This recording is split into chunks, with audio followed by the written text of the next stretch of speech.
On February 2nd, 2021, Nolan Gray tweeted, "A Burger King turns into 318 homes in DC, 2011 to 2019, with two photos, one of a Burger King and another of an apartment complex." Melissa Byrne responded, "How many were affordable?" And Bread Fixer replied to her, "How many affordable housing units did the Burger King have?" This is the Museum of Twitter, the show where we talk about the most important tweets in the history of Twitter.com. Like I've said many times, I like to cover important tweets in various different sectors of Twitter. And this is one of the most important exchanges, without a doubt, in housing Twitter. Tobin Stone, in fact, called it foundational to YIMBY discourse on this website. SamD 1995 introduced an article, like a well-researched article he wrote about inclusionary zoning, by saying, "In honor of the famous Burger King tweet." And given that housing affordability is one of the biggest issues currently going on in America, I honestly don't think that this is a niche exchange at all. It feels like every single day there's 17,000 brain-dead discussions about housing in major cities. And so I decided to bring back on a guest I've had on previously when talking about housing. Clayton Becker is a PhD student currently studying at UCLA. And if you're on here, you might know him as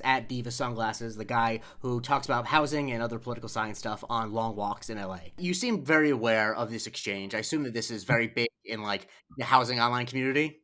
Yes, this is, I would say, a load-bearing tweet on housing Twitter. One of the best known, for sure. And what do you think about it? Like, what was your first reaction when you first saw it, and how do you use it when you're using it, like, to make an argument or something?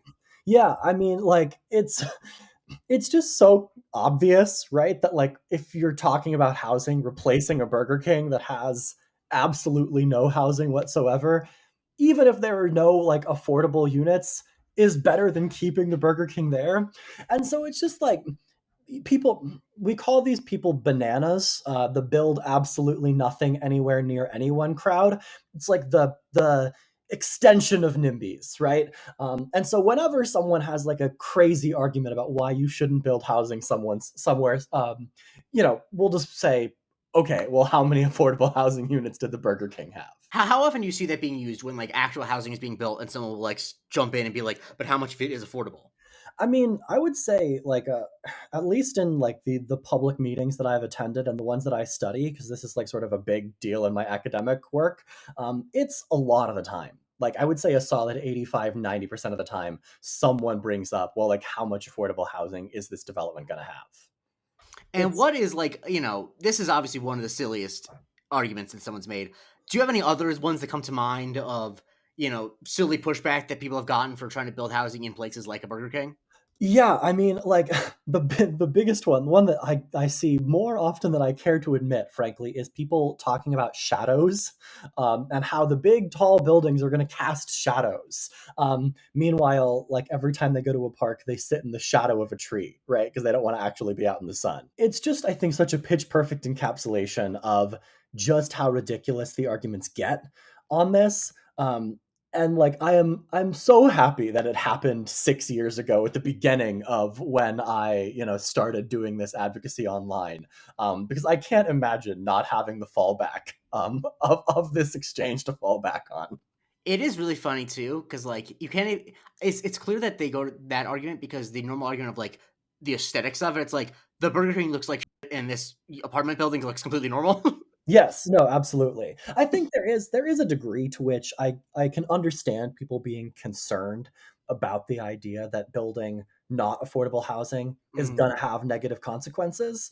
But I think like the evidence is really strong that this is not actually a thing that happens. Mhm. Like building new housing in and of itself doesn't actually cause gentrification. Mhm. Um, and it's easy to see why, because like if you leave the Burger King there, the Mhm. people who would gentrify the area don't just vanish.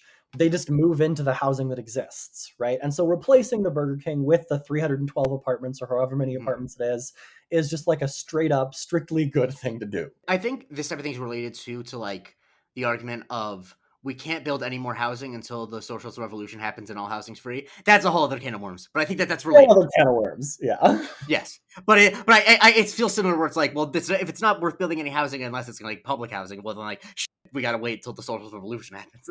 Yes. Let Anyway, me know when the socialist revolution comes down the pike, and I'll yeah. be right there with you. But Yes, I would until like to then, spend less money on rent, but I suppose I can bite the bullet until the socialist revolution happens. But yeah, yes, until then, I think we should be fine replacing Burger Kings with housing that yeah. people need.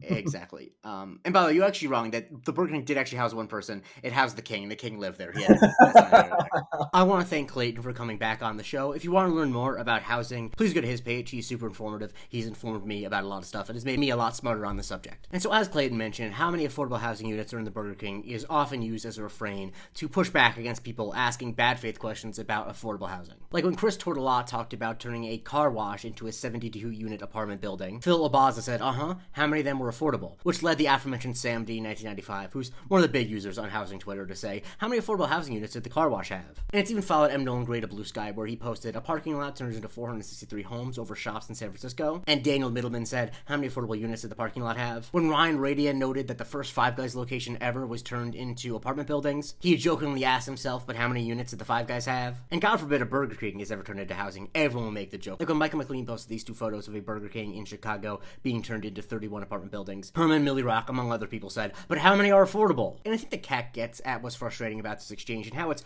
more broadly applicable than just housing. They say, this is a common fallacy that doesn't just apply to housing. All policy discussions are about establishing counterfactuals or the range of. Because yeah, it might not make you feel good all the time, but whenever you're discussing any sort of change, you have to judge it against what was already happening, not the best possible outcome that could ever happen. Because yeah, might it be better if the Burger King was replaced with nothing but affordable housing units? Sure. But is a complex of market rate housing in an in-demand neighborhood much better than just a Burger King? Of course it is! And I think the reason why this bad faith pivot is so frustrating is because, like, the housing crisis is not literally only affecting people who can't afford housing at all. It also affects lots of people who, like, can afford, at the basis level, a place to live, but are paying way too much for the amenities and the location that they have. And so, like, yeah, it actually can be very beneficial to society if we build housing, even if that housing is not necessarily affordable, which in itself is not a super useful term because sometimes it means different things in different contexts. To put a very fine point on it, when this exchange was posted to r/Georgism on Reddit, the title of the post was, you know what isn't affordable? No housing. Does this issue get me very frustrated because I live in New York? Absolutely. A wise man once said, the rent is too damn high. Follow me for a new tweet every day, and please consider joining my Patreon on patreon.com/Museum of Twitter. We get a weekly bonus episode called Museum of Not Twitter, and you get to vote on my cover on Subscriber Sundays.